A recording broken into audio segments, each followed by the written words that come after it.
She pretended to be his mom to save him, but the young millionaire became the love she never expected. What would you do if a split-second lie changed your entire life? She was just trying to help, a stranger in trouble, hospital security closing in, and the words tumbled out before she could stop them. I'm his mother.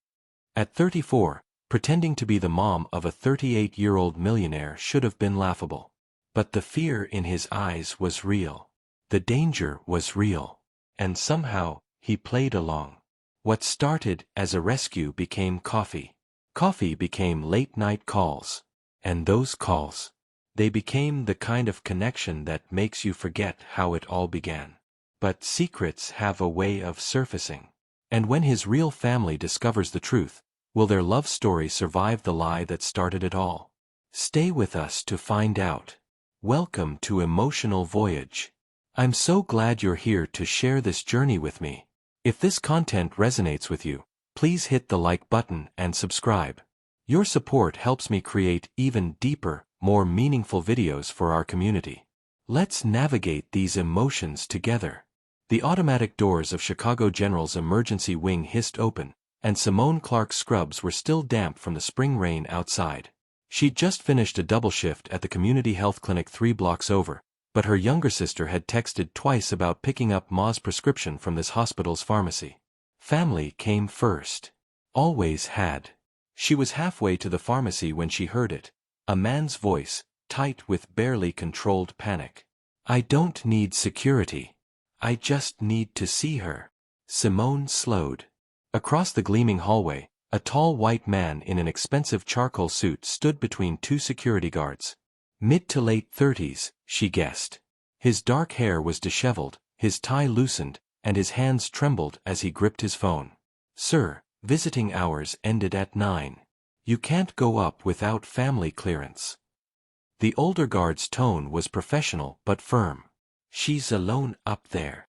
The man's voice cracked. Please. I can't. She doesn't have anyone else. Simone should have kept walking. She had Ma's pills to collect, groceries to pick up, and her own bed calling her name. But something in his desperation tugged at her. She'd seen that look before, on families in her clinic waiting room, terrified and helpless. Then the younger guard stepped closer, hand moving toward his radio. Sir, I'm gonna need you to calm down or leave the premises. The man's jaw clenched. I'm not leaving. Then we'll have a problem. Simone's feet moved before her brain caught up. Baby! She called out, her voice bright and warm, the same tone she used to soothe frightened patients. All 3 men turned. She walked straight to the stranger, slipping her purse higher on her shoulder. There you are. I've been looking everywhere. Up close, his eyes were a startling gray-blue, rimmed red. Confused. Wary. She touched his arm lightly, her dark fingers a stark contrast against his expensive suit sleeve, and looked directly at the guards. I'm so sorry, he texted me he was here, but I got turned around in the parking garage. This place is like a maze after dark, isn't it? The older guard's expression softened slightly. Ma'am, are you family? Here it was. The point of no return. Simone met the stranger's eyes for a fraction of a second. Something passed between them, a question, a plea. His fingers were still shaking. She turned back to the guard and smiled. I'm his mother. The younger guard's eyebrows shot up. The stranger went very still. He gets anxious in hospitals, Simone continued smoothly, patting the man's arm. Her own pulse hammered in her throat, but her voice stayed steady, calm, believable. Ever since he was a boy. I should have come with him earlier, but I was stuck at work. You know how it is. The older guard studied them both. The height difference was noticeable. The stranger had at least 6 inches on her, but plenty of sons towered over their mothers. Room number? The guard asked. The stranger's throat worked. 412. Simone squeezed his arm gently, encouragingly. Let's go see her together, sweetheart. Okay. Something shifted in his face. Relief. Gratitude. He nodded, not trusting his voice. The older guard sighed and waved them through. Elevators, on the left. Keep it brief. Nurses'll kick you out if you disturb the floor. Thank you, Simone said warmly. We really appreciate it. She kept her hand on the stranger's arm until they rounded the corner. Then she dropped it, her professional mask slipping. Her heart was racing. She'd just lied to hospital security. Impersonated someone's mother. Helped a complete stranger bypass rules she didn't even know he had a good reason to break. The stranger stopped walking. Turned to her. Up close, she could see the fine lines around his eyes, the shadow of stubble on his jaw, the quality of his suit. Easily $2,000, maybe more. Why did you do that? His voice was hoarse. I don't know, Simone admitted. You looked like you needed help. You don't even know me. No. She met his gaze. But I know what it's like to be desperate. Who's in 412? His throat worked again. My assistant. Car accident. She's. He stopped. Breathed. She doesn't have family here. I'm all she's got, and they were going to throw me out. Simone nodded slowly. That explained the panic. Not the expensive suit or the way he carried himself like someone used to getting his way, but the fear. That was universal. Go, she said quietly. Be with her. He stared at her for a long moment. Then reached into his jacket and pulled out a business card. Pressed it into her hand. Thank you, he whispered. I owe you. Before she could respond, he was gone, striding toward the elevators, shoulders still tense but purposeful now. Simone looked down at the card. Elliott Hayes Chief Executive Officer Hayes Industries. Her stomach dropped. Hayes Industries. The tech company that had just broken ground on the new innovation campus downtown. The one the news kept calling a game changer for Chicago's economy. She'd just pretended to be the mother of a millionaire CEO. Lord help me, she muttered. Have you ever told a lie to help a stranger, and wondered if you'd just made the biggest mistake of your life? Drop a comment below. And stay tuned, because Simone's about to discover that some favors come with complications she never saw coming. The view from Elliott's office stretched across Lake Michigan like a painting. Endless blue meeting endless sky. He should have been reviewing the quarterly projections on his screen. Instead, he'd picked up Simone Clark's business card for the fourth time that morning. His phone buzzed. Michael Chen, his head of operations, didn't bother with pleasantries. The South Side sites cleared. We're breaking ground on Phase 2 next month. Elliott turned from the window. Community Impact Assessment. Clean. Though there's a health clinic 2 blocks over that's barely staying afloat. Covenant Community Health. Might be good optics too, Michael paused. You still there? Elliott stared at the card in his hand. Covenant Community Health Center. Same logo he'd seen on her scrubs. Send me everything you have on that clinic, Elliott said quietly. And clear my afternoon. 300 miles away in spirit, 20 minutes by car. Simone ladled collard greens onto her plate and tried to ignore her sister's grin. So you just happened to help a millionaire? Tasha reached for the cornbread, eyebrows raised. Girl, that's like a movie setup. It wasn't like that. Simone passed the bowl to Ma, whose dark eyes hadn't left her face since she'd mentioned the hospital. He needed help. I helped. End of story. Hum. Ma's tone said she wasn't buying it. That why you've checked your phone 3 times since Grace? Simone's cheeks warmed. Across the table, Aunt Renee chuckled into her sweet tea. Let me see this man. Tasha was already pulling out her phone, fingers flying. Her eyes went wide. Sis. Elliott Hayes? This Elliott Hayes. She flipped the screen around. The photo showed Elliott at some charity gala, tuxedo perfect, smile polished. He looked nothing like the desperate man in the hospital corridor. Lord have mercy, Aunt Renee murmured. He's easy on the eyes. And rich, Tasha added. Like private jet, penthouse, dated a supermodel once rich. Ma set down her fork. Simone. Baby. What aren't you telling us? Simone pulled out Elliott's business card, worn now from being tucked in her scrub pocket for 3 days. He gave me this. Said he owed me. Ma studied the card, then her daughter's face. And what do you owe yourself? The question hung in the air like smoke. The next afternoon, Simone was explaining medication instructions to Mrs. Patterson when she felt it, that prickle of awareness that meant someone was watching. She glanced toward the clinic entrance and nearly dropped her clipboard. Elliott Hayes stood just inside the door, looking wildly out of place in charcoal slacks and a cream sweater that probably cost more than her monthly rent. He held 2 coffee cups. I'll be right back, Mrs. Patterson. Simone's voice stayed professional, but her pulse kicked up. She met him halfway across the waiting room, hyper-aware of the 7 patients pretending not to stare. Mr. Hayes. How did you? Your scrubs. He offered a coffee cup, sheepish. I remembered you were coming from a double shift that night. Figured you'd need coffee to survive. Still do, maybe. She shouldn't find that thoughtful. She took the cup. I'm working. I know. I can wait. The wait's usually 45 minutes. Elliott gestured to the plastic chairs. I've got time. And he sat. Right there in the waiting room with Mr. Johnson's chronic cough and the Ramirez twins' coloring books. Simone shook her head and returned to Mrs. Patterson, but she felt his presence like heat.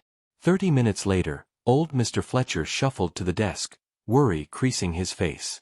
Miss Simone, I can't get to the specialist downtown. Can't afford no Uber, and the bus don't run direct. Simone's chest tightened. This happened too often, patients who couldn't access care they desperately needed. Let me see what I can. Excuse me.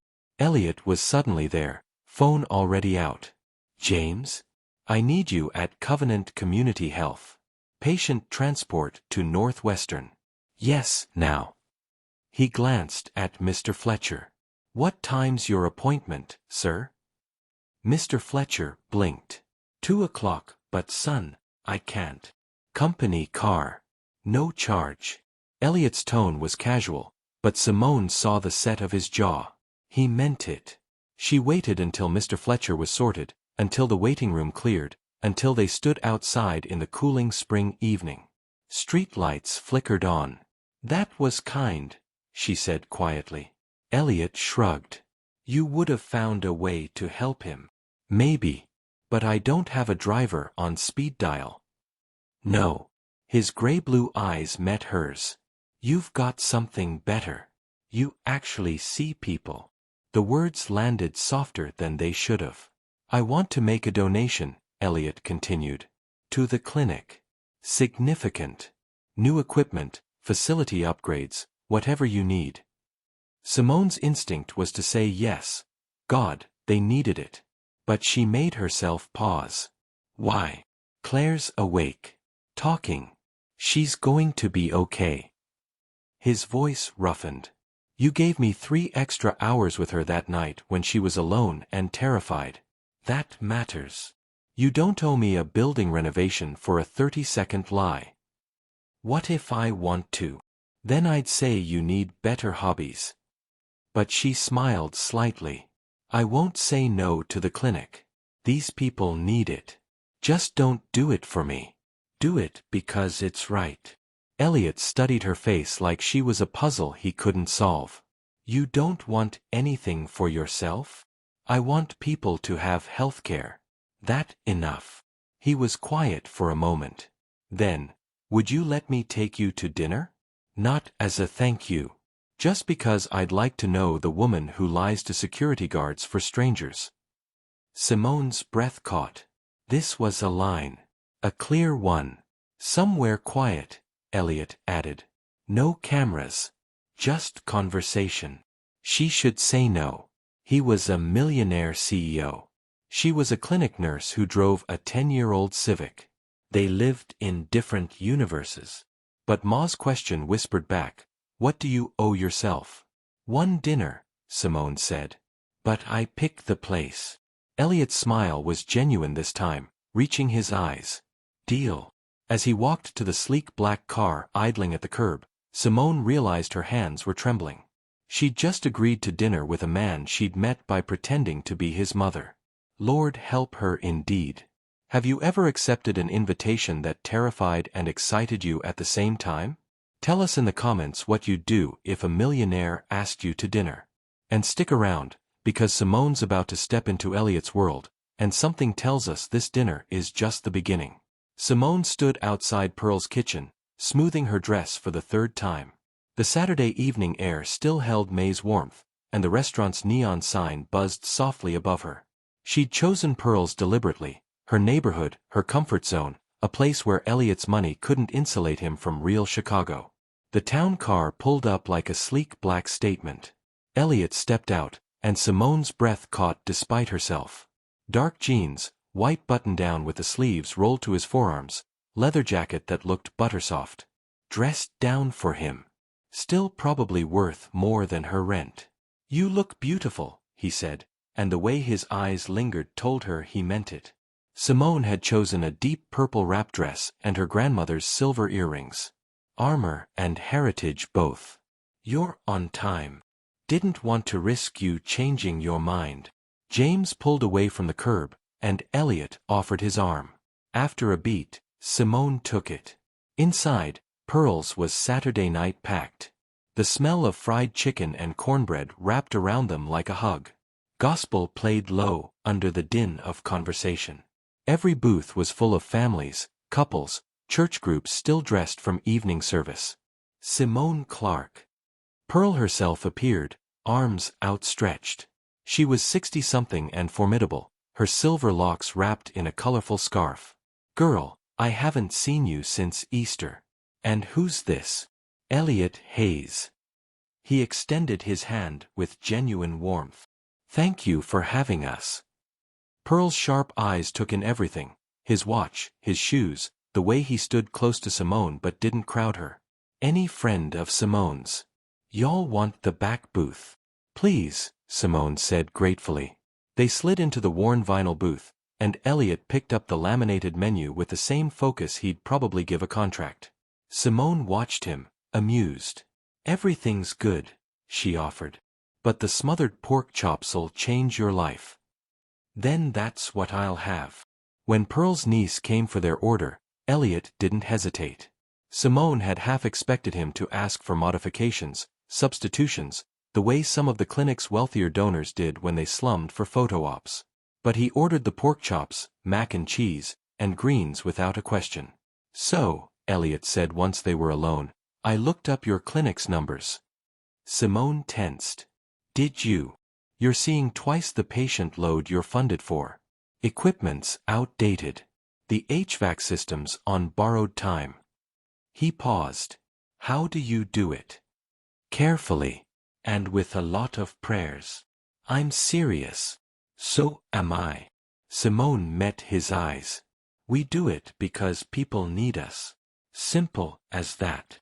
Elliott was quiet for a moment, his fingers tracing patterns on the condensation of his water glass. My mom was a nurse. County Hospital in Detroit. Simone blinked. She hadn't expected that. Was cancer. 10 years ago. His voice went soft. She worked doubles like you. Came home exhausted and still made dinner, still asked about my day. I didn't understand it then, why she gave so much to strangers. And now I think I'm starting to. He looked at her. Watching you with Mr. Fletcher. The way you remembered Mrs. Patterson's grandson's name. That's not in any job description. It's just being human. It's rare. The food arrived, steaming and generous. For a few minutes they ate in comfortable silence. Elliott's eyes closed on the first bite of pork chops. Okay, he said. You weren't kidding. This is incredible. Simone grinned. Told you. Does James know about this place? He pulled out his phone. What are you doing? Sending him the address. He needs to try this. Elliott typed quickly, then set the phone aside. Sorry. Work habit. Sharing good food's not work. It's human. She echoed his words back to him, and something warm passed between them. They talked for 2 hours. Elliott told her about building his company from a college dorm room idea, the terror of almost losing it all in the first year, the isolation that came with success. Simone shared stories about nursing school, about patients who became family, about Sunday dinners at Ma's where everyone talked over everyone and somehow it all made sense. My turn to ask, Simone said over sweet potato pie. Why'd you really wait 45 minutes in that clinic? Elliott set down his fork. Honest answer? That's the only kind I want. Because you didn't ask me for anything. You helped me, gave me your back, and walked away. He leaned forward slightly. Do you know how rare that is in my world? Everyone wants something. Everyone's got an angle. But you just saw someone who needed help and helped. That's what people do. That's what you do. His voice dropped. I wanted to see you again. The donation, the coffee, those were excuses. Simone's heart was doing something complicated in her chest. Elliott. I know. Different worlds. I get it. He ran a hand through his hair. But I haven't been able to stop thinking about you. About the way you looked at those security guards like you'd fight them if you had to. About how you negotiated my donation like a CEO. I've been thinking about you too, Simone interrupted quietly. The admission hung between them like something fragile and dangerous. Elliott's hand moved across the table, palm up. An invitation, not a demand. Simone looked at it, at the crossed lines and calluses that surprised her, at the vulnerability in the gesture. Then she slid her hand into his. His fingers closed around hers, warm and sure. So what do we do? She asked. Honestly? I have no idea. Elliott's thumb traced her knuckles. But I'd like to find out. If you would.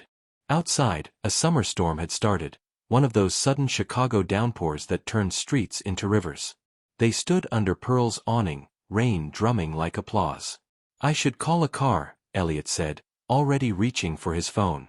Or, Simone countered. We could wait it out. Pearl makes a mean coffee. Elliott looked at her, rain misting around them, neon reflecting in puddles at their feet. Then he smiled, the real one, not the polished CEO version, and offered his arm again. Coffee sounds perfect. They turned back inside, and neither of them noticed Pearl watching from the kitchen window, a knowing smile on her face. Some storms, she'd learned in 63 years, were meant to be waited out together. Ever had a first date where you knew, just knew, something had shifted? Where what started as dinner became the beginning of something you couldn't name yet? Drop a comment about your most unforgettable first date. And stay with us, because Simone and Elliott are about to discover that falling for someone is the easy part. It's what comes after that tests you. The Chicago Riverwalk hummed with late morning energy, joggers weaving past tourists, the smell of coffee and river water mixing in the June air. Simone hadn't expected Elliott's text at 7 a.m. Art walk today. Interested? I'll bring breakfast. Now she stood beside him in front of a massive outdoor sculpture, croissant in hand, watching him study the piece with an intensity that made her chest tight. You're doing it again, she said. Elliott glanced over, sunglasses hiding his eyes but not his smile. Doing what? Looking at art like it's a puzzle you need to solve. Isn't it? He tilted his head. The artist put these pieces together for a reason. I'm just trying to figure out what they're saying. Simone stepped closer to the sculpture, twisted metal and glass that somehow caught light and threw it in unexpected directions. Maybe it's not about figuring it out. Maybe it's about how it makes you feel. And how does it make you feel? She considered, sipping her latte. Like something broken got turned into something beautiful. Like the damage was part of the point. When she looked back, Elliott had removed his sunglasses. His gray-blue eyes were impossibly soft. That's exactly what it is, he said quietly. You saw it in 30 seconds. I've been standing here 10 minutes trying to intellectualize it. Different perspectives. Simone shrugged, but warmth spread through her chest. You build things. I fix people. We're both just trying to make sense of the pieces.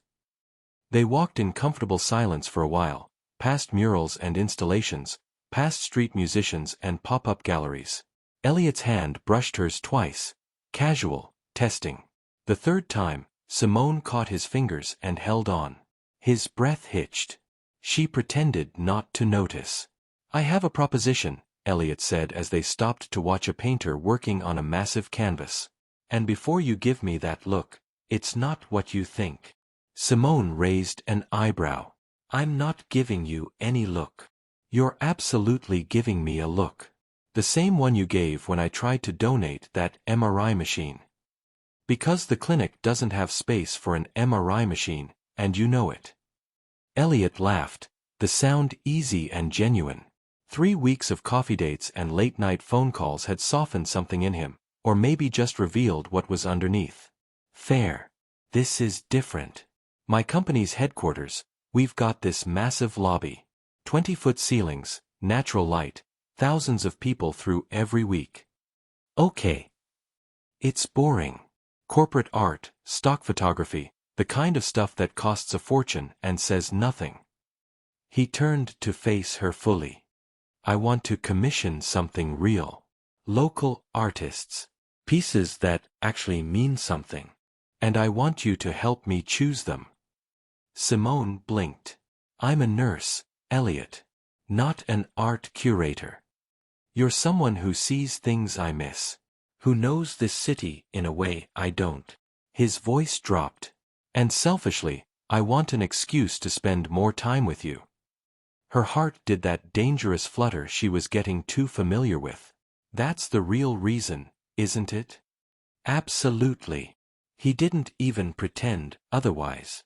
But it's also true that your perspective's valuable. You saw that sculpture's meaning in seconds. You'd choose art that connects with people, not just fills space. Simone should say no. Should keep some professional distance, some boundary between his world and hers.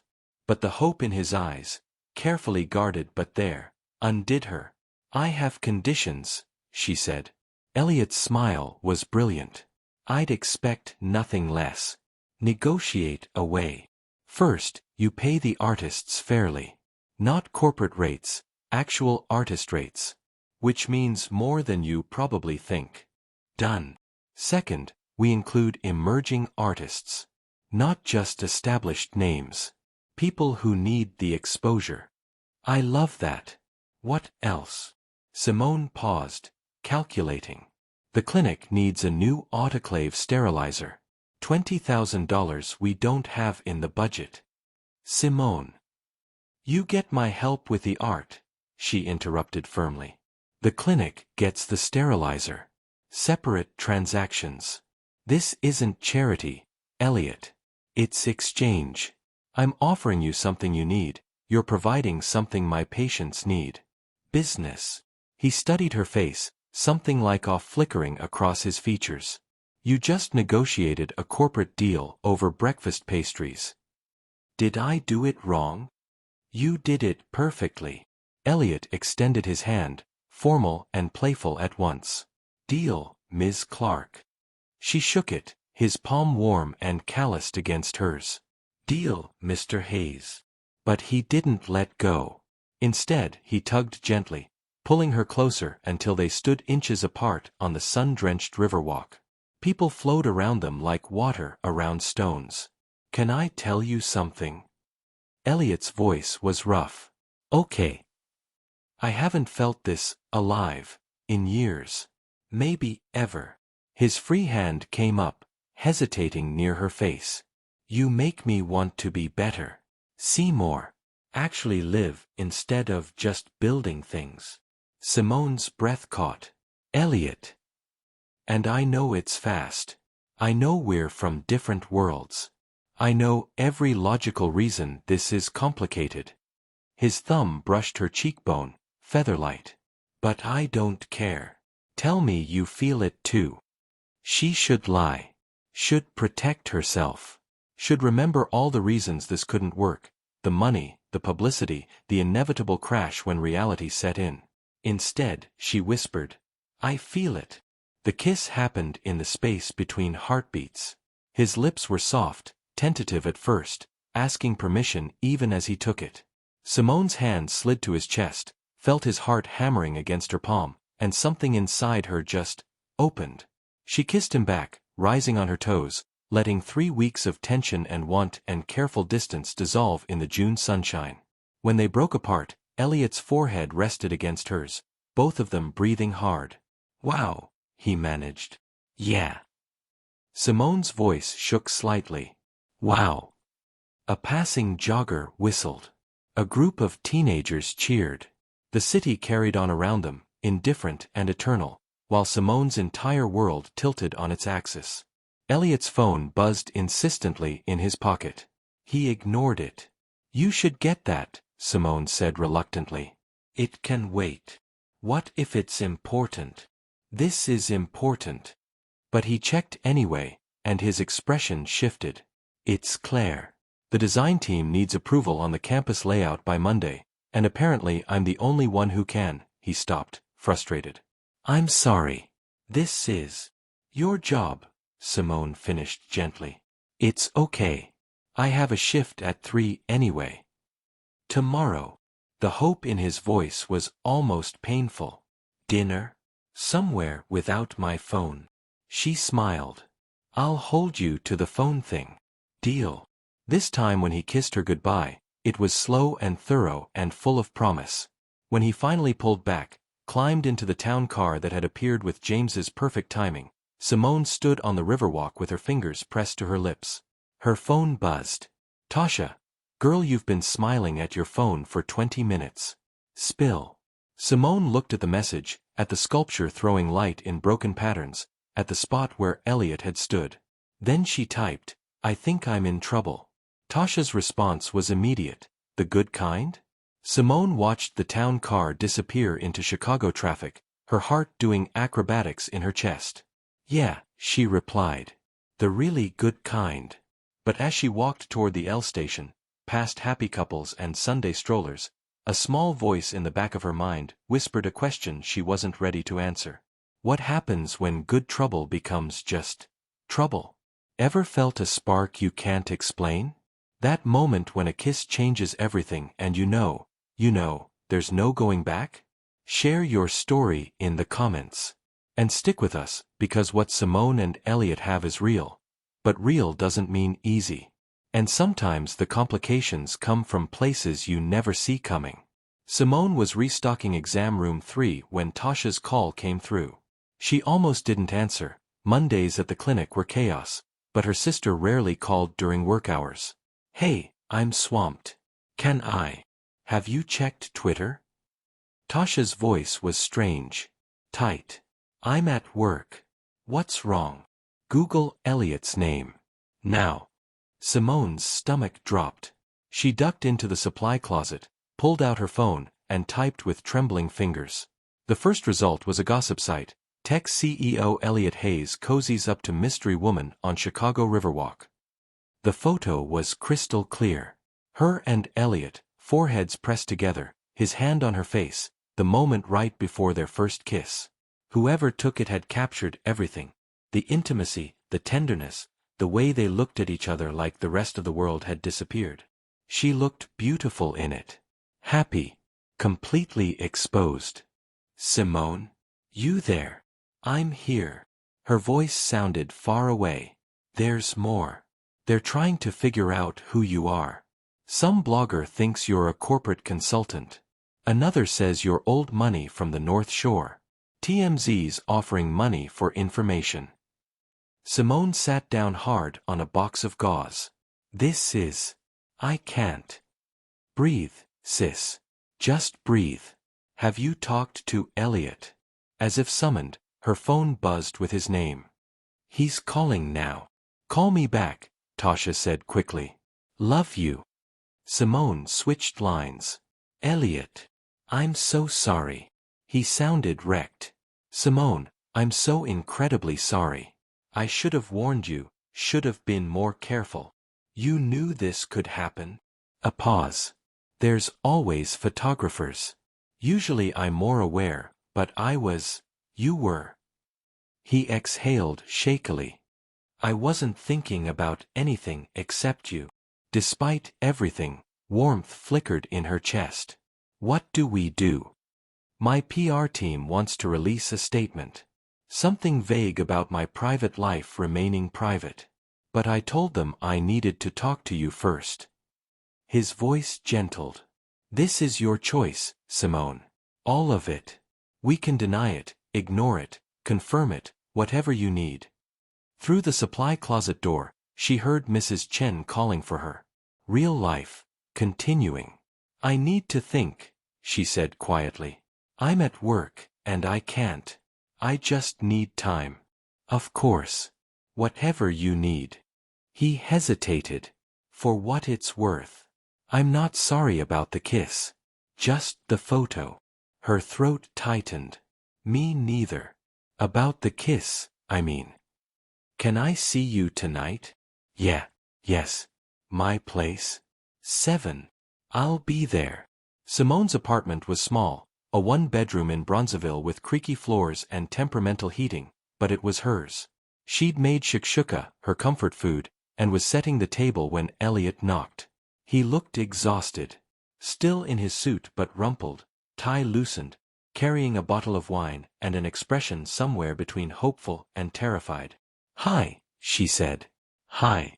He offered the wine. I didn't know what you liked, so I asked the guy at the store for something good but not pretentious, and he looked at me like I was insane, so this might be terrible. Simone took the bottle, checked the label, and laughed despite everything. This is a $200 Burgundy. Elliott winced. Is that pretentious? Extremely. I'm sorry. I'm bad at this. I can go get. She grabbed his hand. Elliott. Breathe. It's fine. It's sweet. His fingers tightened around hers. I really am sorry. About the photo. The media. All of it. I know. Simone led him inside, suddenly aware of her space through his eyes, the mismatched furniture, the art prints from street fairs, the medical textbooks stacked on her coffee table. Nothing like his penthouse office. It's not much, but it's perfect. Elliott was looking around with genuine wonder. It's so, warm, real. He stopped in front of her bookshelf, tilting his head to read the spines. Fiction mixed with nursing journals, poetry next to pharmacology. His hand reached out, traced the frame of a photo, Simone, Ma, and Tasha at last year's family reunion, all laughing at something off camera. This your mom?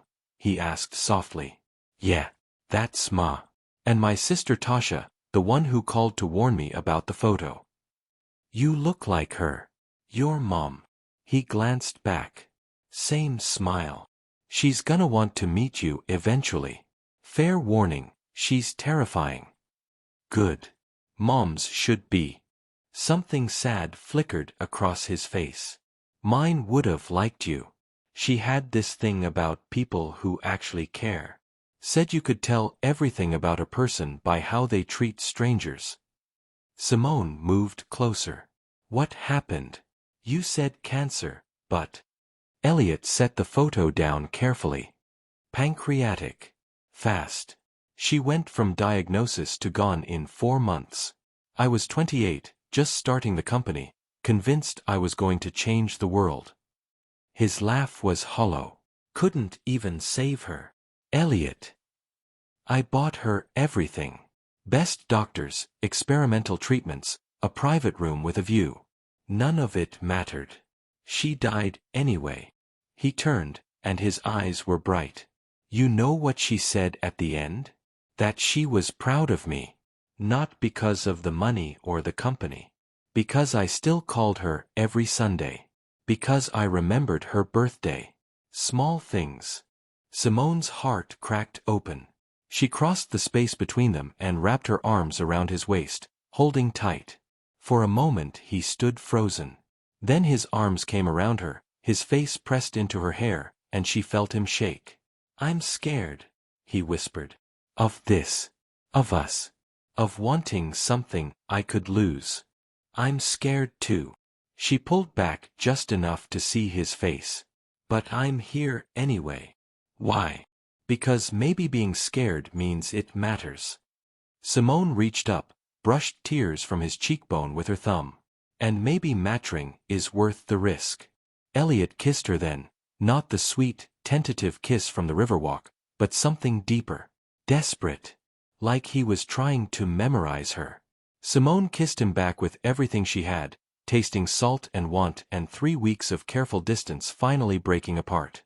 When they separated, both breathing hard, Elliott rested his forehead against hers. "The photo," he said roughly. "My team needs an answer. What do you want to do?" Simone thought about the image, her happiness captured and broadcast. Thought about her patients recognizing her, Ma's church friends gossiping, her privacy dissolving. Then she thought about Elliott waiting 45 minutes in a clinic waiting room. About him sharing croissants and broken sculptures. About the way he looked at her like she was something precious. "Tell them the truth," she said. "That you're seeing someone. That it's private.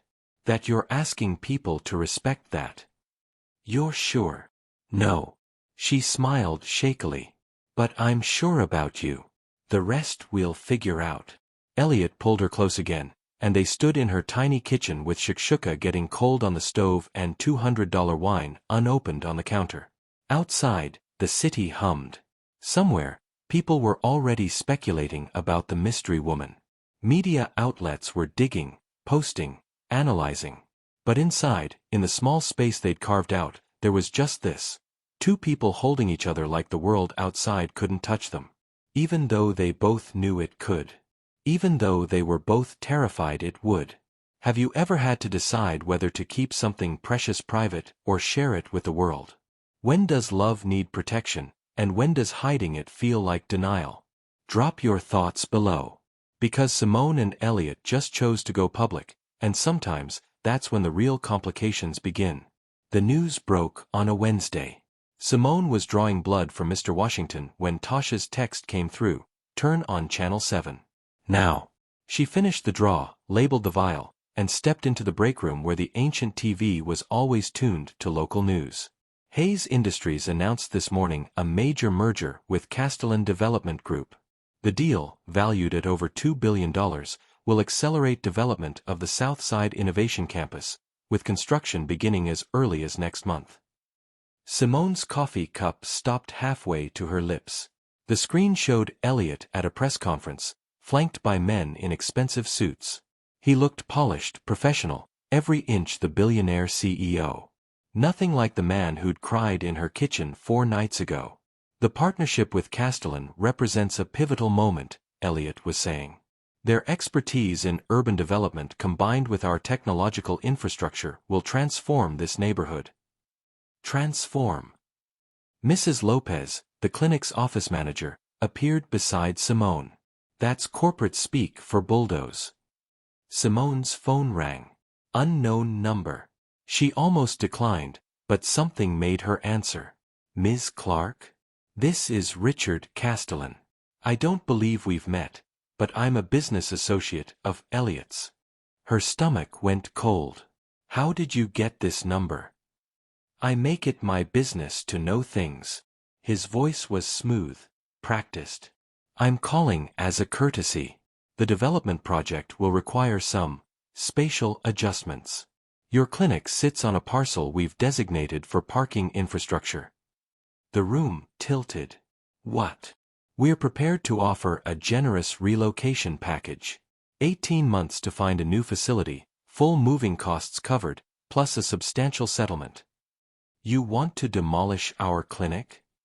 Simone's voice rose. Mrs. Lopez's head snapped up. "I want to offer you a fair deal for an inevitable transition. The city's already approved the zoning changes. This is happening, Ms. Clark. The only question is whether you accept our help or make things difficult." "Does Elliott know you're calling me?" A pause. Mr. Hayes is focused on the bigger picture. I'm handling ground-level logistics. Ground level. She laughed, sharp and bitter. That's what you call the place where people get healthcare? I call it progress. You should too. That boyfriend of yours is about to change this city. You can either support that or stand in the way. His tone shifted, harder. And Ms. Clark? Women who stand in Elliott Hayes's way tend to get run over. Ask his ex-fiancée. The line went dead. Simone stood frozen, phone trembling in her hand. Ex-fiancée. Elliott had never mentioned an ex-fiancée. Simone. Mrs. Lopez touched her arm. What's wrong? They're taking the clinic. Her voice sounded distant. The merger, they're taking it. She didn't call Elliott. Didn't text. Went through the motions of her shift with a smile plastered on while rage and betrayal churned in her chest. He'd known. Had to have known. All those conversations about the clinic, about community, about actually seeing people. And he'd been planning to demolish it the entire time. Her phone buzzed constantly. Elliott's name flashing. She ignored every call. At 6 p.m., Ma called. Baby, I saw the news. You okay? Simone's composure cracked. He lied to me, Ma. Or he didn't lie, which is somehow worse. He just didn't tell me he was going to destroy everything. You talked to him about this? No. Simone. I can't. Not yet. I'm too angry. Her voice broke. I let myself trust him. Thought he was different. But he's just like every other rich man who sees neighborhoods as property and people as problems to solve. Ma was quiet for a long moment. That sound like the man who waited in our clinic? Who sent his driver for Mr. Fletcher? I don't know who that man is anymore. Then maybe you should find out before you decide. But Simone couldn't. The hurt was too raw, too immediate. At 7, someone knocked on her apartment door. She knew before opening it would be Elliott. He looked wrecked, tie gone, hair disheveled, eyes desperate. You won't answer my calls, he said. Your business partner told me about the clinic. Simone crossed her arms, a barrier between them. About how you're demolishing it for parking. Elliott's face went white. Castellan called you? When? This afternoon. Very generous of him to offer 18 months' notice before destroying the place that keeps this community alive. Simone, I didn't. That's not how it's supposed to happen. But it is happening. You signed the merger. You approved the development. Her voice shook with fury. Were you ever going to tell me? Or was I supposed to just show up one day and find a wrecking ball? It's not like that. Then what's it like, Elliott? Explain to me how the man who donated equipment and talked about community impact is the same man who just sold out an entire neighborhood for $2 billion. The merger protects jobs. His voice rose to match hers. 500 employees whose livelihoods depend on Hayes Industries staying competitive. Castellan has the infrastructure we need. So you sacrifice the clinic. The people who have nothing. We're relocating the clinic, not eliminating it. Relocating. Simone laughed bitterly. Do you hear yourself?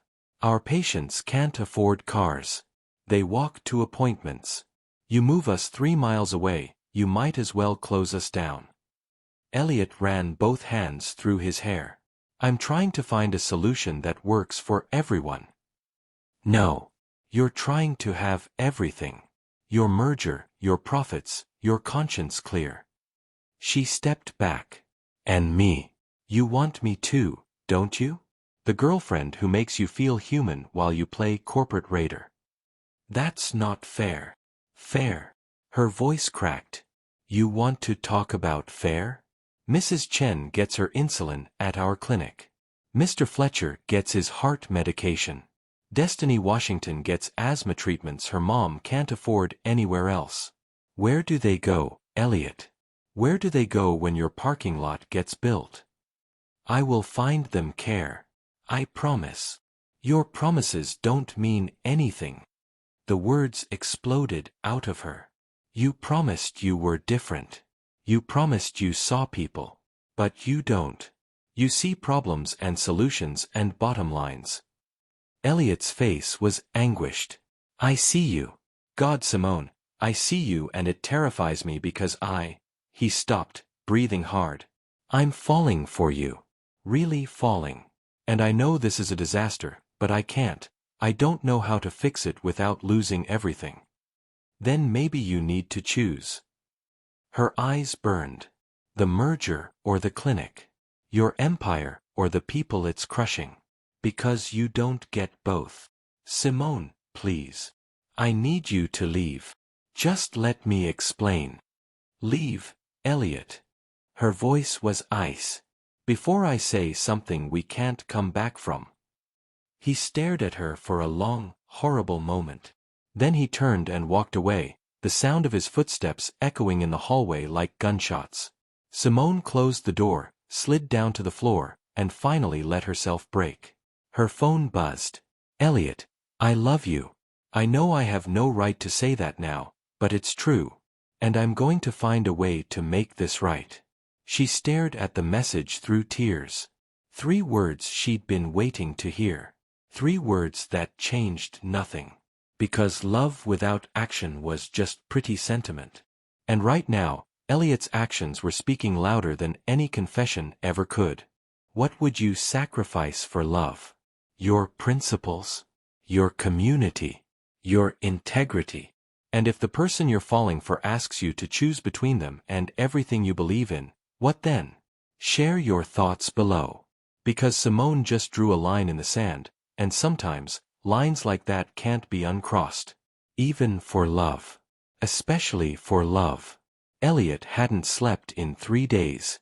His office had become a war room, contracts spread across every surface, his legal team on speakerphone at 2 a.m., Castellan's people stonewalling every alternative he proposed. The parking structure's non-negotiable, Richard Castellan said for the 5th time, his voice crackling through the conference line. It's in the contract you signed, Elliott. The clinic relocates or we pull out of the entire deal. Then modify the contract. Elliott's jaw was tight.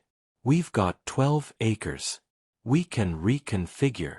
At a cost of $40 million and 8 months delay. My investors won't accept that. Your investors can. Careful. Castellan's tone turned sharp. You're not the only tech CEO in Chicago looking to expand. Hayes Industries needs this merger more than Castellan needs you. Remember that. The line went dead. Elliott slammed his fist on the desk, scattering papers. Claire, back at work part-time, stood in the doorway with coffee and concern. That went well, she said dryly. He's blackmailing me. The whole thing's a setup. Elliott paced like a caged animal. The clinic location wasn't in the original proposal. They added it 2 days before signing, buried in an appendix he stopped. I never read thoroughly because I was distracted. By Simone. By everything. He took the coffee, didn't drink it. Castellan knew about her. About us. That call he made to her wasn't logistics, it was strategy. He wanted her to find out from him, not me. Claire settled into the chair across from his desk. Why? Because a divided opponent is a weak opponent. If Simone and I are fighting each other, we're not fighting him. Elliott finally met Claire's eyes. And it worked. She won't take my calls. Won't answer texts. I sent flowers to the clinic, and Mrs. Lopez returned them with a note that said, blood money. Can you blame them? No. The admission hurt. But I'm trying to fix it, and she won't let me explain. Elliott. Claire's voice was gentle but firm. Have you actually found a solution? Or are you just looking for one? The silence was answer enough. Right. Claire stood. So from her perspective, you're asking her to trust that you'll figure something out while her patient's healthcare hangs in the balance. That's not reassurance. That's hope. And hope doesn't keep clinic doors open. 3 miles south, Simone was discovering that heartbreak didn't exempt you from responsibility. The clinic's waiting room was standing room only. Word had spread about the demolition, neighbors terrified they'd lose their healthcare, patients stockpiling medications, parents demanding answers Simone didn't have. "Miss Clark, is it true?" Mrs. Chen gripped her hand. "They're closing us." "We're fighting it," Simone said, mustering confidence she didn't feel. "We've got lawyers looking at the zoning." "Lawyers cost money we don't have." Mrs. Lopez appeared at her elbow, pulled her aside. "Simone, I got the official notice this morning. We've got 60 days before demolition begins. 60 days to relocate an entire medical facility or shut down." Simone's vision blurred. "That's not enough time." "No, it's not." Mrs. Lopez's expression was grim. "And every real estate agent I called said the same thing. Anything in our price range is either too small, too far, or already leased. There has to be something." "There isn't. Not in this timeline. Not with our budget." Mrs. Lopez squeezed her shoulder. "We're done, honey. We just don't know it yet." Simone excused herself, locked herself in the bathroom, and called Ma. "Baby, I can't fix this." The words came out broken. "I can't save the clinic, and it's my fault because I brought him into our world, and now everything's falling apart." "Stop." Ma's voice was steel-wrapped in velvet. "This is not your fault. You didn't sign that contract. You didn't approve that merger. A man made a business decision, and now people are suffering. That's on him. But I trusted him. And maybe that trust was misplaced. Or maybe it wasn't." Ma paused. "Simone, I raised you to see the whole picture. You seeing it now? Or just the parts that hurt?" "What's that supposed to mean?" "It means sometimes people make mistakes. Real ones, with real consequences. The measure of a person isn't whether they mess up, it's what they do after." Ma's tone softened. "Has Elliott tried to make this right?" "He keeps calling. And you keep ignoring him. Because I'm angry." "You're allowed to be angry, baby. But anger that won't listen isn't righteousness. It's just pride." Ma let that land. "Talk to him. Hear him out. Then decide if he's worth forgiving or worth walking away from. But decide from truth, not pain." Simone almost made it another day. But at 11 p.m., exhausted and emotionally raw, she finally listened to Elliott's voicemails. The first 5 were apologies. Desperate, rambling explanations about contracts and appendices and corporate manipulation. The 6th was different. "Simone, I know you're not listening to these. I know you hate me right now, and I don't blame you." His voice was wrecked. "But I need you to know, I'm walking away from the merger. I told Castellan this morning. He's threatening to sue for breach of contract, and he probably will, and it'll cost me everything I've built over the last decade. But I don't care."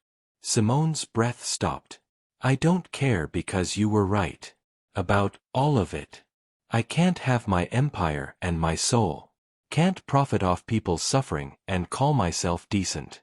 Can't claim to love you while destroying what you've dedicated your life to protecting." A long pause. "So I'm out. I'm killing the deal. And I know it doesn't fix the clinic situation. Castellan's still pushing the development, just without Hayes Industries, but at least my hands are clean. At least I can look at you without shame." Another pause. Background noise suggested he was outside, somewhere windy. "I love you. I said it in a text, but you deserve to hear it spoken. I love you, Simone Clark. Your strength, your principles, your refusal to compromise what matters. You make me want to be the man you thought I was." His voice cracked. "I'm sorry I wasn't that man from the start. I'm going to spend however long it takes trying to become him." The message ended. Simone sat on her couch, phone trembling in her hand, tears streaming down her face. He'd walked away. From billions. From the deal that would have cemented his company's dominance. From everything he'd worked for. For her. For principle. For the chance to be worthy of what they'd started to build. She was reaching for her phone to call him back when it buzzed with a news alert. Breaking: Hayes Industries CEO Elliott Hayes hospitalized after collapse at corporate headquarters. Condition unknown.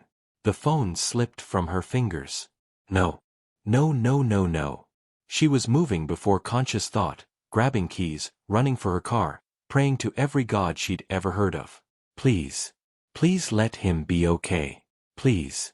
Because she'd been so focused on being right, on being angry, that she'd forgotten the most important thing. Some fights aren't worth winning if you lose what matters in the process. And Elliott Hayes, frustrating, privileged, complicated Elliott Hayes, mattered more than she'd let herself admit. She just hoped she'd realized it in time. Have you ever been so focused on being right that you forgot to listen? Ever realized too late that pride was costing you something precious? Drop your story in the comments. Because sometimes the person we're angriest at is the person fighting hardest for us, and we don't see it until it's almost too late. Stay with us. Chicago General's emergency wing at midnight was a special kind of hell. Simone burst through the doors, the same doors where she'd first lied for Elliott 6 weeks ago, and ran straight to the reception desk. The nurse on duty looked up, startled. Elliott Hayes. He was brought in. Where is he? The nurse's expression shuddered. Are you family? The question hit like a fist. Simone almost laughed, hysterical, bitter. She'd pretended to be his mother once. Now she couldn't even claim to be his girlfriend. Not after how she'd shut him out. Her voice broke. Please. I need to know if he's okay. Only family's allowed back right now. He doesn't have family. The words came out sharp, desperate. His parents are dead. There's no one else. Please. The nurse studied her face. Whatever she saw there made her soften slightly. Wait here. 5 minutes felt like 5 hours. Simone paced the waiting area, the same space where Elliott had stood, terrified for Claire, before Simone had stepped in and changed both their lives. Please, she prayed. Please let him be okay. I'll apologize. I'll listen. Simone. She spun. Claire stood in the hallway, still wearing a walking boot from her accident, her face pale and drawn. Is he? Simone couldn't finish. Alive. Stable. Claire moved closer. Exhaustion and dehydration, they think. Maybe a panic attack. He collapsed in his office around 10. I found him. Relief hit so hard Simone's knees buckled. Claire caught her arm. Can I see him? Simone whispered. Claire hesitated. He's sedated. They're running tests to make sure it's not cardiac. She paused. But there's something you need to know first. What? Elliott didn't just walk away from the merger. Claire's voice was low, urgent. He's been fighting Castellan for 4 days straight. No sleep, barely eating, trying to find legal loopholes to break the contract without triggering penalty clauses that would bankrupt the company. Simone's chest tightened. Why didn't he tell me? Because you wouldn't take his calls. No judgment in Claire's tone, just fact. And because he thought if he could just fix it, save the clinic and the company, he could prove he wasn't the man you thought he'd become. I never thought. Simone stopped. That was a lie. She had thought exactly that. Had believed the worst without asking questions. Claire pulled out her phone, swiped through emails. Castellan set him up. The clinic demolition was never part of the original merger terms. Castellan added it 72 hours before signing, buried in a zoning appendix Elliott's lawyers missed because they were rushing to close before quarter end. She showed Simone the email chain. Look at the timestamp. 2 a.m. the night before the press conference. Elliott was with you. Simone stared at the screen. The night Elliott had cried in her kitchen about his mother. The night they'd held each other and talked until dawn.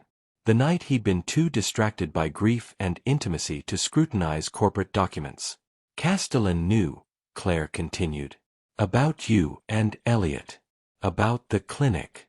He engineered the whole thing, added the demolition clause when Elliott was vulnerable, then called you personally to detonate the relationship before Elliott could explain.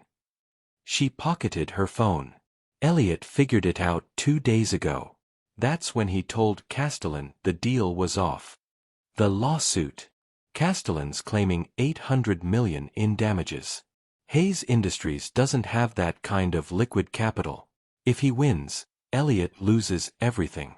The company, his reputation, possibly even personal assets. Claire's eyes were fierce. He chose to lose it all rather than let your clinic get destroyed. And he did it without telling you because he didn't want you to feel guilty. Didn't want you to choose him out of obligation. Simone couldn't breathe. Where is he? Room 618. But Simone, Claire caught her wrist. He's been punishing himself for days. Thinking he failed you. Failed everyone. Don't go in there unless you mean it. Unless you're ready to fight with him instead of against him. I'm ready. The words came out fierce. I've been ready since I heard he collapsed. I was so angry, and I thought. I know what you thought. But Elliott Hayes is a lot of things. Privileged, stubborn, sometimes clueless about the real world. Claire smiled slightly. But he's not a liar. And he's not a man who destroys things he loves. Remember that. Room 618 was quiet except for the steady beep of monitors. Elliott looked smaller somehow, lying in the hospital bed with 4 lines in his arm and exhaustion carved into every line of his face. Even sedated, he looked worried, brow furrowed, jaw tight. Simone pulled a chair to his bedside and took his hand. His fingers were cold. She warmed them between her palms. I'm so sorry, she whispered. I should have listened. Should have trusted that you wouldn't. Her voice cracked. You walked away from everything for me. For the clinic. And I didn't even give you a chance to tell me why. Elliott's hand twitched in hers, but he didn't wake. I love you too, Simone continued, tears sliding down her cheeks. I know I never said it back. I was scared. Scared. Because loving you means trusting that our worlds can fit together, and I didn't think they could. Didn't think a nurse from Bronzeville and a billionaire CEO could make sense. She brushed his hair back from his forehead, the gesture tender and familiar despite everything. But then you went and proved you'd burn your empire down rather than compromise your soul. And that's not about worlds fitting together, that's about hearts beating the same rhythm. She pressed a kiss to his knuckles. So when you wake up, we're going to talk. Really talk. And then we're going to fight Castellan together. Because you don't get to sacrifice yourself alone. Not anymore. The monitors beeped steadily. Elliott's breathing remained even. Simone settled into the chair, his hand still clasped in hers, and kept watch. The nurse who came to check vitals at 3 a.m. found them like that, the exhausted CEO and the woman holding his hand like a lifeline. She smiled softly and dimmed the lights on her way out. Some things, she'd learned in 20 years of nursing, were better than medicine. At dawn, Elliott's eyes fluttered open. The first thing he saw was Simone, asleep in the chair beside him, her head resting on the edge of his bed, their fingers still intertwined. Simone. His voice was rough, barely audible. She woke instantly, sitting up so fast she nearly fell. Elliott. Oh, thank God, you're awake. How do you feel? Do you need the nurse? Water. I can. You're here. He stared at her like she might be a dream. You're actually here. Where else would I be? Fresh tears spilled over. I thought I'd lost you. When I saw the news alert, I thought, I'm okay. He squeezed her hand weakly. Just pushed too hard. Claire says I'm an idiot who doesn't know when to stop. You are an idiot. Simone laughed through tears. But you're my idiot. If you'll still have me after how I treated you. Elliott's eyes widened. Simone. I love you. She said it clearly, firmly. I should have said it before. Should have listened before. Should have trusted that you wouldn't betray me. I'm so sorry I didn't. You had every right to be angry. Maybe. But I should have been angry with you, not at you. Should have asked questions instead of making assumptions. She brushed his cheek. Claire told me about Castellan. About the setup. About what you sacrificed. Elliott closed his eyes. I was trying to fix it before you found out. Wanted to protect you from. I don't need protection. I need partnership. Simone's voice was steady now. So here's what's going to happen. You're going to rest and recover. Then we're going to face Castellan together. Fight the lawsuit together. Save the clinic and your company together. Because that's what people who love each other do, they fight side by side. A slow smile spread across Elliott's exhausted face. Together. Together. She leaned down and kissed him softly. No more secrets. No more sacrificing yourself to spare me. We're a team now. Got it. Got it. Elliott pulled her closer, ignoring the 4 lines. I love you, Simone Clark. Even when you're bossy. Especially when I'm bossy, she corrected, and kissed him again. Outside, the sun rose over Chicago, gilding the lake, warming the streets, promising a new day. And in room 618, 2 people who'd almost lost each other held on tight and started planning how to fight back. Have you ever almost lost someone because you were too hurt to listen? Ever realized that the person you thought betrayed you was actually fighting for you all along? Share your story of second chances in the comments. Because Simone and Elliott just found their way back to each other, but the fight's not over. Stay with us. The real battle's just beginning. Elliott was released from the hospital after 36 hours with strict orders to rest. He ignored them completely. His living room had become command central, laptops on every surface, legal documents stacked in precarious towers, empty coffee cups multiplying like rabbits. Simone had moved in temporarily, splitting her time between the clinic and making sure Elliott actually ate and slept. It wasn't working. He was running on fumes and determination. This doesn't make sense. Elliott's voice was hoarse from hours on the phone. He stabbed a finger at the contract. Castellan's claiming breach, but the demolition clause violates City Ordinance 42-7. Buildings providing essential services have protection. Had protection, his lawyer, Martin, corrected via speakerphone. The ordinance was amended 3 weeks ago. Castellan lobbied for the change. It passed City Council quietly. Simone looked up from her own laptop, where she'd been researching relocation options. He planned this for months. Longer. Elliott scrolled through emails, his jaw tight. I found communication between Castellan and my former COO, the one I fired last year for ethics violations. They've been coordinating since then. Setting this up. That's conspiracy, Simone said. Can't we prove it in court? Eventually. But discovery takes time we don't have. Martin's sigh crackled through the speaker. Elliott, I'm going to be honest. Castellan's got better lawyers, deeper pockets, and a contract you signed. Even if we prove manipulation, you're looking at 2 years of litigation and legal fees that'll cripple the company. So what do you suggest? Elliott's voice was ice. Settle. He's offered to drop the damages to $200 million if you publicly apologize and restructure Hayes Industries board to include his people. Absolutely not. Elliott stood, started pacing. That's not a settlement, that's a hostile takeover disguised as mercy. It's survival. It's surrender. Simone watched Elliott move like a caged animal, saw the tension in every line of his body. He'd lost weight in the past week, wasn't sleeping, barely eating despite her efforts. This was killing him. Martin, can we call you back? She said quietly. Sure. But Elliott, think about the settlement. Pride's expensive. The line clicked off. Elliott stopped pacing, braced his hands on the back of the couch. His shoulders were rigid. Don't say it. Say what? That I should settle. That losing the company's better than losing everything. He turned, and his eyes were haunted.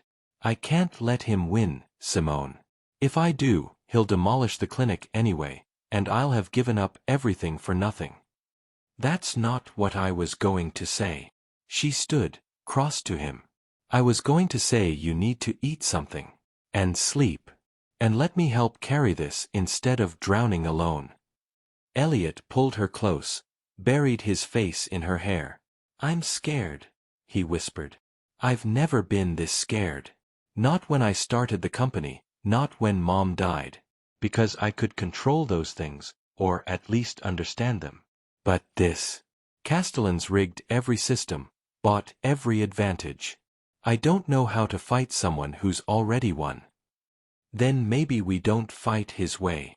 Simone pulled back to look at him.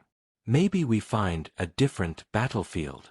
The idea came at 2 a.m., when Elliott had finally fallen asleep on the couch and Simone was scrolling through news coverage of the merger collapse. Every article painted Elliott as the villain, the CEO who'd signed a bad deal and was now trying to weasel out of consequences. Castellan's PR machine was ruthless and efficient. But buried in the comments section of a local blog, someone had posted, "Why's nobody talking about the clinic? 500 families about to lose healthcare and everyone's worried about billionaires fighting?"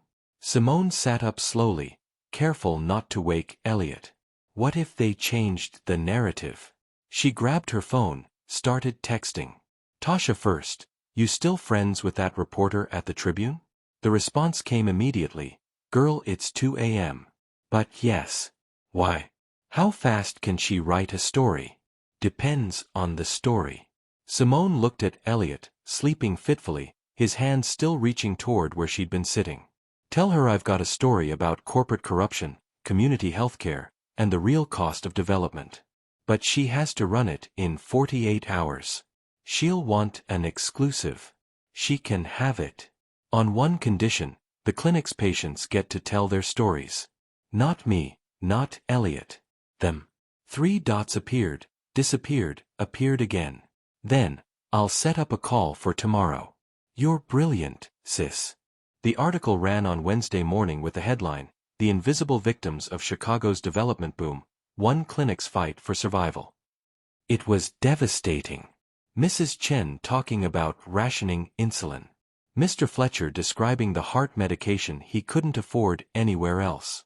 Young Destiny Washington's mother explaining that the clinic's asthma treatments were the only thing keeping her daughter alive. And buried in paragraph 12, almost as an afterthought, Elliott Hayes, CEO of Hayes Industries, declined comment for this story. However, sources close to the situation indicate Hayes withdrew from the Castellan merger specifically to protect the clinic, a decision that may cost him his company. The article went viral by noon. By 2 p.m., 3 city council members were demanding investigations into Castellan's zoning changes. By 4 p.m., a crowdfunding campaign for the clinic's relocation had raised $500,000. And by 6 p.m., Richard Castellan called Elliott directly. You think you're clever? Castellan's voice was venomous. Sending your girlfriend to cry to the media about poor people? I didn't send anyone anywhere. Elliott was at his office, Simone beside him. They'd put the call on speaker. Simone makes her own decisions. This changes nothing. The lawsuit stands. The development continues. All you've done is delay the inevitable and make yourself look desperate. Maybe. Elliott's voice was calm. Or maybe I've reminded people that some things matter more than profit margins. That communities aren't just assets to leverage. Noble words from a man about to lose everything. Castellan's laugh was sharp. Enjoy your principles, Hayes. I hear they're very comforting when you're filing for bankruptcy. The line went dead. Simone reached for Elliott's hand. He's rattled. He's winning. Elliott slumped in his chair. The article's great for public opinion, but it doesn't change the legal reality. I'm still liable for $800 million I don't have. Then we find another way. There is no other way. Elliott's control finally snapped. Don't you see? I've played every card, called every favor, explored every option. Castellan's got me checkmated. In 3 weeks, the court hearing happens. In 4 weeks, I lose Hayes Industries. In 6 weeks, your clinic gets demolished anyway because Castellan doesn't need my partnership to develop that land. He just wanted to neutralize the one person with enough money and influence to stop him. He stood, started pacing. I failed. At everything. The company, the clinic, you. Stop. Simone's voice cut through his spiral. You didn't fail me. You sacrificed everything for me. There's a difference. A distinction that matters how. When the clinic's rubble and I'm bankrupt. It matters because intentions matter. Actions matter. You could have stayed silent, kept your merger, protected your empire. But you chose differently. She stood, moved into his space. You chose love. Community. Principle. That's not failure, Elliott. That's courage. Courage doesn't pay legal settlements. No. But it's why I'm still here. Why I'll stay here, even when, her voice caught, even when everything falls apart. Because you're not your company. You're not your money. You're the man who waited in a clinic waiting room and cried about his mother and walked away from billions because it was the right thing to do. Elliott's face crumpled. I don't know how to lose this gracefully. Then lose it ugly. Simone framed his face with her hands. Scream, rage, grieve. But do it with me beside you. Do it knowing you fought for something that mattered. And when it's over, when the worst has happened, we'll figure out what comes next. Together. Together, Elliott repeated, like testing the weight of the word. Together, Simone confirmed, and kissed him. Outside Elliott's office windows, the sun set over Chicago, the same indifferent city that had witnessed 1,000 rises and falls, 1,000,000 love stories, countless battles won and lost. In 3 weeks, a judge would make a decision that would reshape both their lives. But tonight, in this moment, 2 people held each other against the gathering dark and chose to believe that love might be enough. Even knowing it probably wasn't. Even knowing the darkest hour was still ahead. Have you ever loved someone through their worst moment? Ever held on when everything said to let go? Share your story of loving through loss in the comments. Because sometimes the greatest act of love isn't fixing things, it's staying when staying is the hardest choice of all. Simone woke to an empty bed and the smell of coffee. She found Elliott on his balcony, silhouetted against the early morning Chicago skyline, phone pressed to his ear. The June dawn painted everything gold and pink, and for a moment she just watched him, this man who'd turned her life sideways and upside down and somehow made it all make sense. He turned, saw her, and his entire face transformed. The worry lines smoothed. His smile reached his eyes. I'll call you back, James. He ended the call and opened his arms. Simone went to him, let herself be wrapped in his warmth. You didn't sleep. Couldn't. But he didn't sound exhausted. He sounded electric.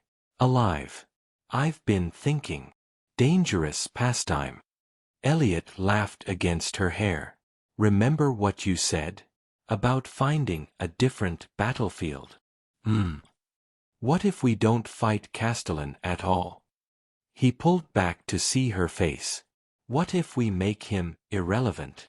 Simone studied his eyes, bright with something she hadn't seen in weeks. Hope. I'm listening. The lawsuits about breach of contract. Castellan wants $800 million because I walked away from a development deal.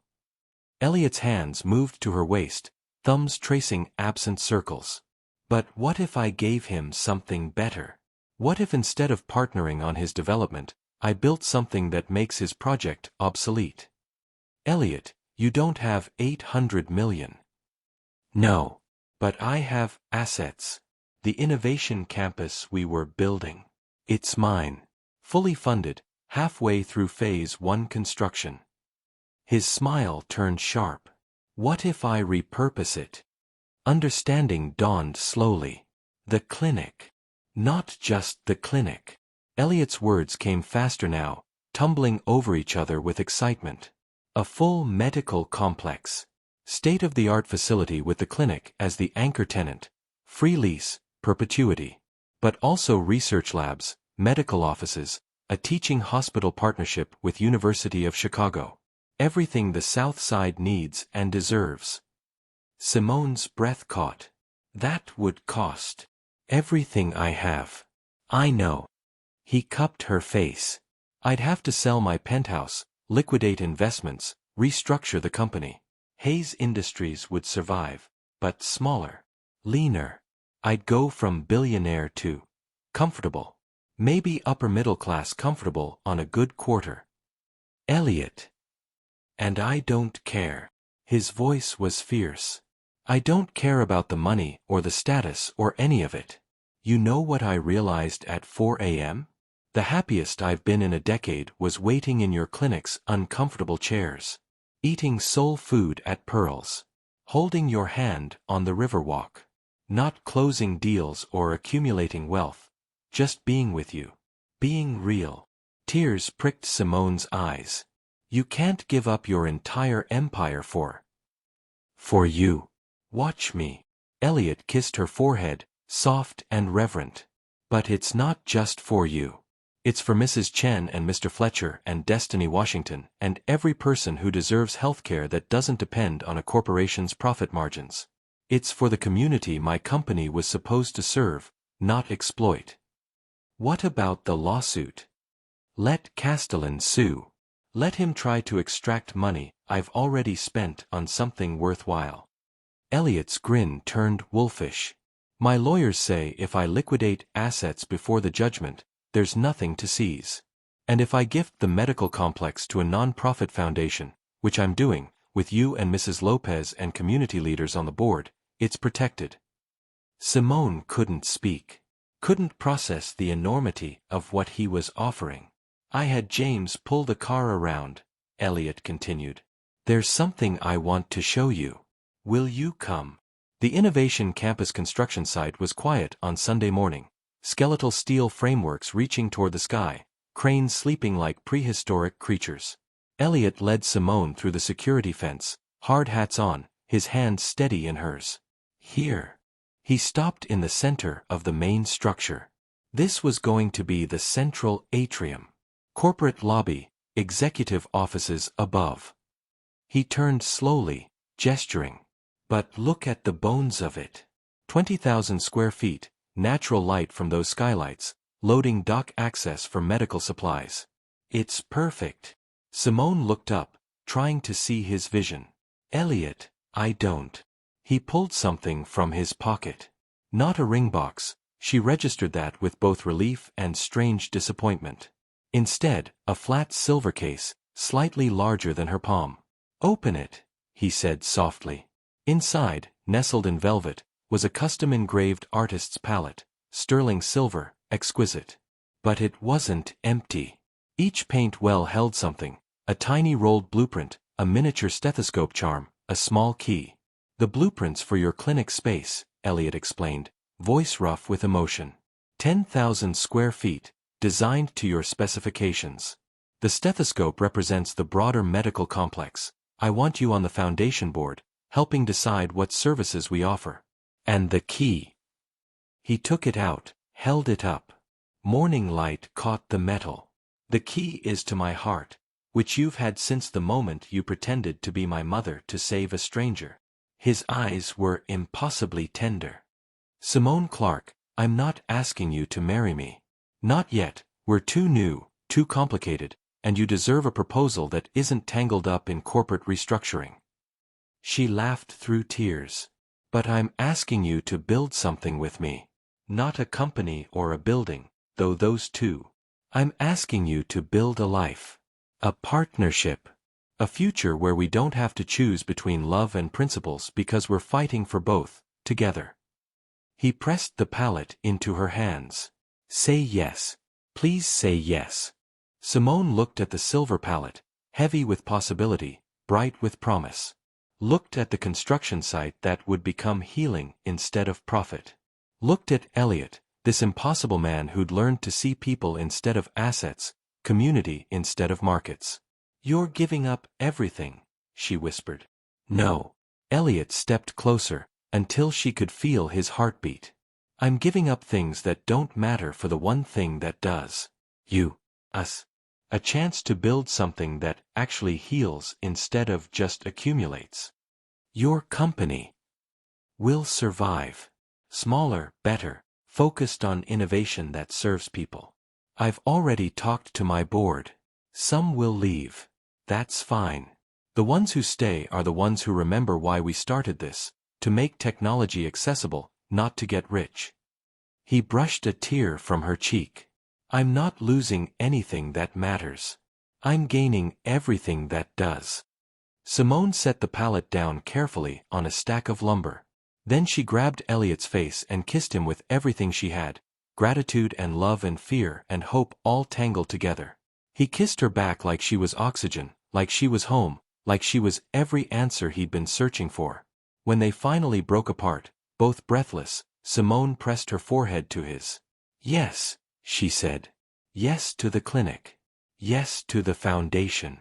Yes to building something beautiful together. Yes to you, Elliott Hayes, and whatever comes next." His smile was incandescent.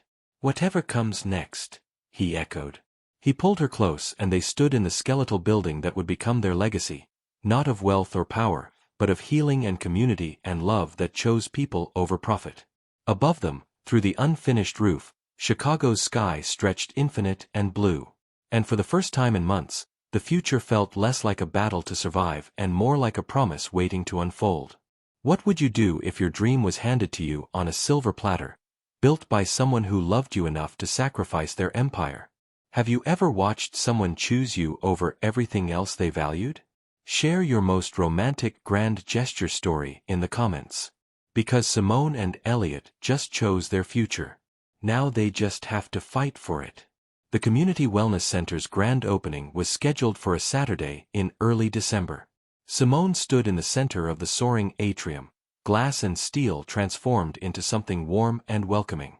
Sunlight poured through skylights onto tile mosaics created by local artists. The walls displayed photography from South Side residents, their stories woven into the building's very bones. "You're doing it again," Elliott said, appearing at her elbow with 2 cups of coffee. "Doing what?" "That face you make when you can't believe something's real." He handed her a cup, kissed her temple. "It's real, love. We built this. You built this." Simone gestured at the space, reception desk staffed and ready, exam rooms gleaming with new equipment, the pharmacy stocked with medications that would be free or sliding scale for anyone who needed them. "I just helped choose paint colors." "You did slightly more than that." Elliott's arm slid around her waist. "The design, the community board, the partnerships with university hospitals, that was all you. We make a good team. The best team." He pulled her closer. "Nervous about today?" "Terrified." She laughed. "Your board members, the mayor, half the city council, every news outlet in Chicago, no pressure. They're not here for me. They're here because of what this represents." Elliott turned her to face him. "A corporation that chose community. Wealth that chose service. A love story that refused to choose between heart and principle." "When did you get so poetic?"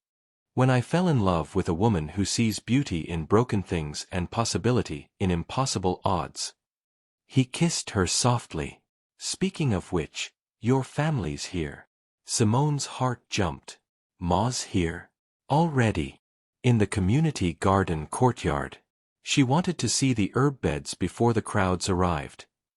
Elliott's smile was knowing. "Fair warning, she brought reinforcements."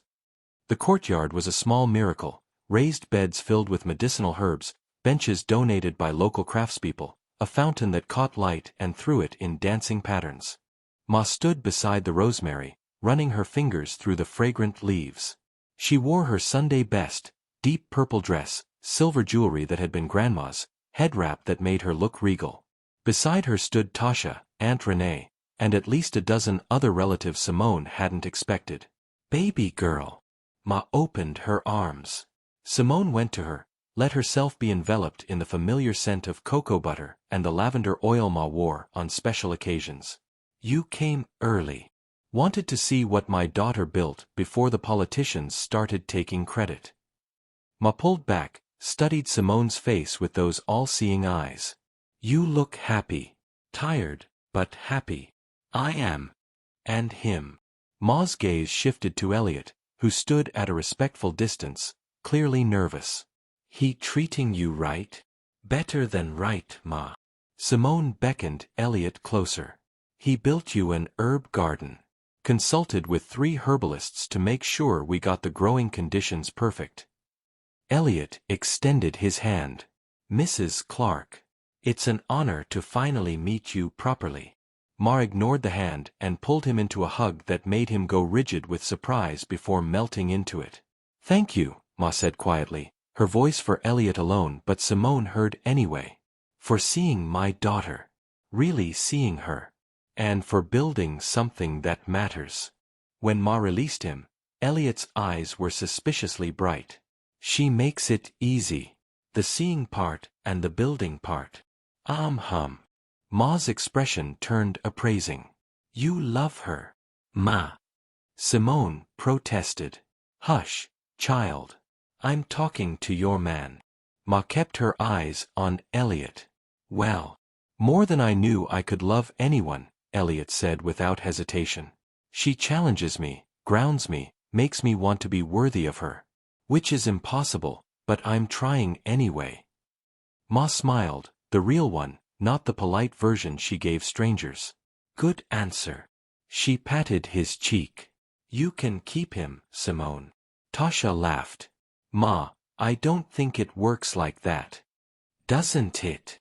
Ma looked between Elliott and Simone with knowing eyes. "Love's a choice you make every day. Choosing to see each other, support each other, build together." She squeezed both their hands. "You two are choosing right. Keep doing that." By 11 a.m., the center was packed. The mayor gave a speech about community investment. Elliott's remaining board members talked about sustainable capitalism. Local news crews interviewed patients who'd already received care in the clinic's soft launch weeks. But the moment that mattered happened at noon, when Mrs. Chen stood at the makeshift podium, her hands shaking slightly. "6 months ago, I thought I'd have to choose between insulin and rent," she said, voice amplified through the space. "This clinic, this center, means I don't have to choose anymore. Means my grandkids don't have to worry about grandma getting sick because she can't afford medicine." She looked directly at Simone and Elliott. "Thank you.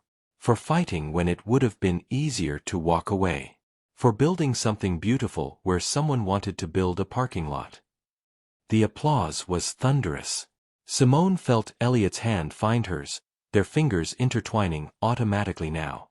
She glanced at him and found him already looking at her, that soft expression that still made her breath catch. "I love you," he mouthed. "I love you too," she mouthed back. Around them, the celebration continued, music starting up, food being served from local restaurants, children running through the courtyard garden. The community claimed the space as theirs, which was exactly as it should be. Ma appeared at Simone's other side, watching the festivities with satisfaction. "Your daddy would have been proud," she said quietly. "Building something that heals people, that's his legacy living through you." Simone's throat tightened. "Wish he could see this." "Oh, baby. He sees." Ma squeezed her hand. "And so does Elliott's mama. I'd bet money on it. Our children, building what we taught them mattered. Love and service and community. What more could parents want?" Elliott's grip on Simone's hand tightened. She knew he was thinking about his mother, the county hospital nurse who'd worked herself to exhaustion caring for strangers. "She'd like you, Ma," Elliott said softly. "My mom. You remind me of her. The way you see right through people's walls." "Then she raised you right." Ma smiled. "Even if you did need my daughter to finish the job." They laughed, the three of them standing together while the party swirled around them. Later, as sunset painted the atrium in shades of amber and rose, Elliott pulled Simone into one of the quiet consultation rooms. "I have something for you," he said. "Elliott, you've given me everything." "Not everything." He reached into his jacket pocket and extracted a small velvet box. Simone's heart stopped. "Is that not what you think?" "Not yet." Elliott opened it to reveal a delicate silver necklace, a tiny palette charm identical to the one on the larger piece he'd given her months ago. "I wanted you to have something you could wear every day. A reminder that we're building this life together, one choice at a time." He fastened it around her neck, his fingers gentle against her skin. The charm settled right over her heart. "When I do ask you to marry me," Elliott murmured, turning her to face him, "and I will ask Simone Clark, it'll be somewhere private. Just us. No crowds or cameras or expectations. Just me, asking you to choose me every day for the rest of our lives." Simone touched the charm, eyes bright with unshed tears. "You know what I'll say." "I hope I do." He smiled. "But I want to earn it first.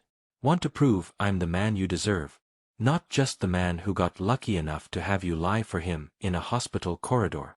"You already are that man." Simone pulled him down for a kiss, soft and sure and full of promise. "But I'll wait. For the right moment, the right words, the right everything," Elliott finished against her lips. "You deserve everything." Through the glass wall, they could see the celebration continuing. Ma dancing with Aunt Renee, Tasha taking selfies with the center's art installations, patients and donors and community members mingling like family. "We did this," Simone whispered. "We did this," Elliott agreed, holding her close as the sun set on their impossible dream made real. And outside, the city that had witnessed their beginning, a desperate lie in a hospital hallway, now witnessed something else entirely. A love story built on truth, sacrifice, and the radical belief that some things matter more than profit. That community matters. That healing matters. That choosing each other, every single day, was the greatest gift of all. What moment in your life felt like a fairy tale? When did you watch something impossible become real? Share your story in the comments. Because Simone and Elliott built their dream, but the greatest moment is still coming. One more part. The proposal. The promise. The forever. 3 months later, March. Spring was returning to Chicago, tentative and hopeful. Simone finished her shift at the Community Wellness Center, now operating at full capacity, serving over 200 patients daily, and found Elliott waiting in the atrium like he did most evenings. He'd moved his office to a smaller space in the building, claiming he worked better surrounded by purpose than luxury. "Ready?" he asked, offering his arm. "Where are we going?" "You've been mysterious all day. You'll see." His smile was secretive, excited. "Trust me. Always." They walked out to where James waited with the car, not the corporate town car anymore, but a comfortable sedan that didn't scream wealth. Elliott had sold most of his flashy possessions, keeping only what mattered. The lawsuit with Castellan had been settled quietly. Elliott's liquidation of assets before the judgment meant there was nothing substantial to seize, and the negative publicity from targeting a community health initiative had made Castellan willing to accept a fraction of his original demand. Hayes Industries survived, smaller but stronger, with a board committed to ethical development. And Simone. She'd become something she never expected, a healthcare advocate, a community leader, a voice for people the system overlooked. The foundation work was expanding beyond Chicago. Other cities were calling, wanting to replicate their model. But tonight, Elliott seemed unconcerned with empires and expansion. "James, you remember where we're going?" Elliott asked. "Of course, sir." James's eyes crinkled in the rearview mirror. "Wouldn't miss it." 20 minutes later, they pulled up to Chicago General Hospital. Simone's breath caught. "Elliott, what?" "Come with me." He helped her out, his hand steady and sure in hers. They walked through the automatic doors, those same doors where this had all begun. The same reception desk, the same fluorescent lights, the same antiseptic smell mixed with floor wax and anxiety. But instead of heading to the elevators, Elliott led her to a different wing. The new community care pavilion that the hospital had built with funding from Hayes Industries, a space dedicated to patients without insurance, without resources, without options. The director was waiting, smiling knowingly. "Mr. Hayes. Ms. Clark. Right this way." She led them to a small garden courtyard Simone had never seen, tucked between wings, invisible from the street. String lights had been hung overhead, casting warm light over stone benches and early spring flowers. A fountain bubbled softly. And there, on every available surface, were photos. Simone moved closer, her hand over her mouth. Photos of them. The Riverwalk kiss that had gone viral, now printed and framed beautifully. Candid shots from the wellness center opening, Ma hugging Elliott, Simone laughing with patience, the two of them holding hands while surveying their dream made real. But also older photos she'd never seen, Elliott waiting in the clinic waiting room that first day, taken by someone's phone camera. The two of them at Pearl's, captured through the window by a passerby. Moments she hadn't known were documented, now displayed like treasures. "Elliott, this is..." She couldn't finish. He came to stand beside her, wrapping his arms around her waist from behind. "This is where it started. Where you saw a stranger in trouble and decided compassion mattered more than rules. Where you lied for me without knowing my name or my story or whether I deserved your help." Simone leaned back against him, overwhelmed. "I've been thinking about that moment for 9 months, Elliott continued, his voice soft and reverent. "About the woman brave enough to claim a stranger as family. About how you saw past the panic to the person underneath. About how one choice, one generous lie, changed the entire trajectory of my life." He turned her gently to face him, and Simone saw tears on his cheeks.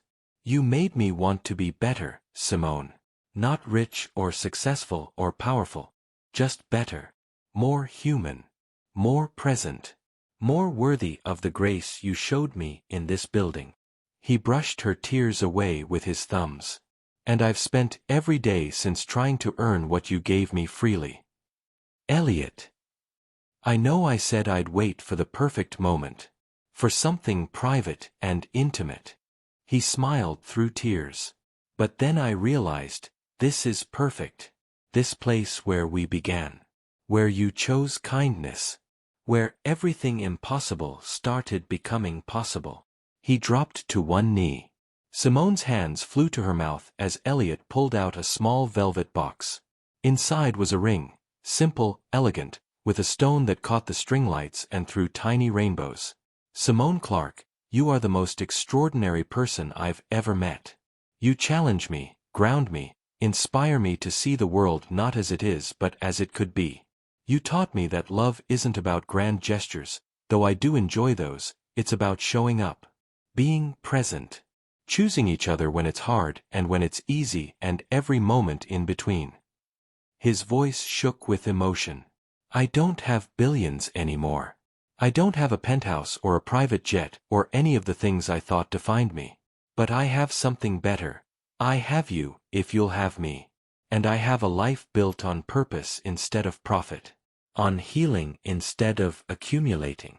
On love that refuses to compromise what matters." He opened the box fully. "Will you marry me? Will you choose me every day the way I choose you? Will you build the rest of this impossible, beautiful life with me?" Simone was crying too hard to speak. She nodded frantically, trying to form words.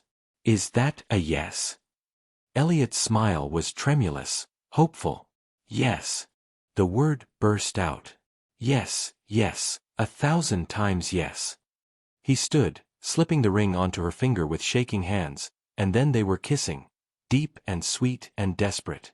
9 months of building and fighting and choosing each other distilled into this moment. When they finally broke apart, both laughing and crying, Simone realized they had an audience. Ma stood in the courtyard entrance with Tasha, Aunt Renee, Claire, James, Mrs. Lopez, and what looked like half the wellness center staff. All of them beaming. "You knew." Simone looked at Ma accusingly. "Baby, That man asked my permission 3 weeks ago. Over Sunday dinner, proper like. Ma's smile was radiant. I told him yes on one condition, that he spend the rest of his life making you as happy as you looked right now. Elliott pulled Simone close, kissed her temple. I can do that. I plan to do that for the next 60 years, minimum. 60 years. Simone raised an eyebrow. I'm optimistic. He grinned. And stubborn. And deeply, impossibly in love with you. The group descended on them, hugs and congratulations, and Tasha demanding to see the ring and take engagement photos immediately. But through the chaos and joy, Simone kept finding Elliott's eyes. Kept marveling at the impossibility of this moment. 9 months ago, she'd been a clinic nurse working double shifts, content but restless. Now she was engaged to a man who'd chosen love over empire. Who'd rebuilt his life around service instead of status. Who'd learned that the greatest wealth wasn't measured in dollars but in moments like this, surrounded by people who mattered, celebrating love that had survived every test. 6 months later, September. The wedding took place in the wellness center's atrium, the building they'd built together, filled with the community they served. Simone wore her grandmother's pearls and a dress the color of champagne. Ma cried through the entire ceremony. Tasha served as maid of honor and documented everything for social media. Claire stood on Elliott's side, still walking with a slight limp but radiant with happiness. When the officiant asked if they had vows, Elliott and Simone turned to face each other, hands clasped.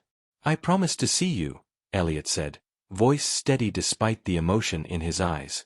Really see you, the way you saw me in a hospital corridor when I was a stranger who needed help.